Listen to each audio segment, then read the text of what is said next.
cooker, yung kanin? Opo ate, na-check ko na po. Maraming check yung, ano ko ate, maraming check. Para sure. Uy, hindi pa naman tuluto. Ate? Oh, pasok! Ate, bakit? Bibili mo na ako ng merienda. Merienda? Opo. Bakit walang na merienda dyan? Wala eh. Titingin ako sa labas kung anong mamerienda. Ibig sabihin niya pinamalingki ko, ubus na? Ubos na ate. Ah. Pero, may naluto ka na ba? Opo ate, nagsaing na ako. Ah, nagsaing ka na? Opo. O, sige. O, sige ate ah. Oo, sige. Uy, B, Oh, meron kang sinain? mayroon na. Nagsaing na daw si Ate Rose. Nagpaalam siya eh, na bibili daw ng merienda. Ubus na pala yung merienda natin. Snap, gano'n. Oo. Paano? Excuse me ate, manong magawalis muna ako saglit dito. Ay, Gawalis? sakto pala ka, Wonder. Ah, bakit ate? Pakicheck nga yung ano doon, rice cooker.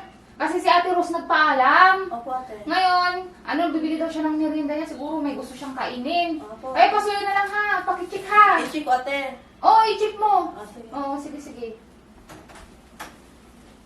Saan kaya ako maghanap ng pang-check?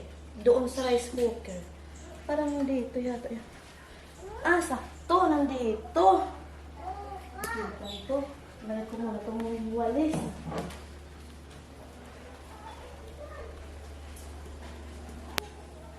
Sabi ni ate, i-check ko daw. Ilan kaya ang i-check ko? Siguro damihin ko na lang. Para sure. Para matutuwa sila. Ayun. Mag-ano? Siguro, okay na siguro yan. Kasi isa, dalawa, tatlo, marami ng check. Sige, magwalis na ako.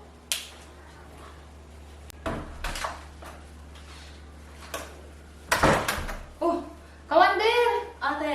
Okay na ba yung ano natin? Rice cooker? Yung kanin? Opo ate, na-check ko na po. Maraming check yung, ano ko ate? Maraming check. Para sure. Ah! Oo, para sure. Ano, na-check mo na? Opo ate, Kasi marami minsan nga. si Ate Rose, lagi na nakakalimutan, hindi nasasaksak yung rice cooker natin. Ah, maraming check yun ate. Para sure. Para sure. Sure na? Opo ate. O sige, ano ka na doon? Ano na tayo, magsando kasi gutom na daw si kuya mo. Ah, sige ate. Oh. Uy, hindi pa naman tuluto. Eh kasi hindi sinaksak ni Ate Rose. Paano ko ito sasandukin? So sabi naman ni ate na i-check ko lang. Yung 3 bisis ko na chini-check. Kaya si Ate Rose talaga hindi sinasaksak yung rice cooker. Ayan tuloy, paano ko ito sasandukin? Kawander! Ate, Ba't ang tagal mo magsandok? kasi ate, hindi siya nakasaksak. Ha? Hindi siya nakasaksak. Ayan hindi pa siya luto. Paano siya naluto? Hindi siya Akala ko, nakasaksak. chinik mo! Oo nga ate, chinecheck ko nga. 3 beses na. Di ba sabi mo, i-check ko lang? 3 beses, isa, dalawa, 3. Paghilom, Kawander! Bakit ate? Sinunod ko naman yung utos mo. Chinecheck ko nga Ano ba tong tao na to?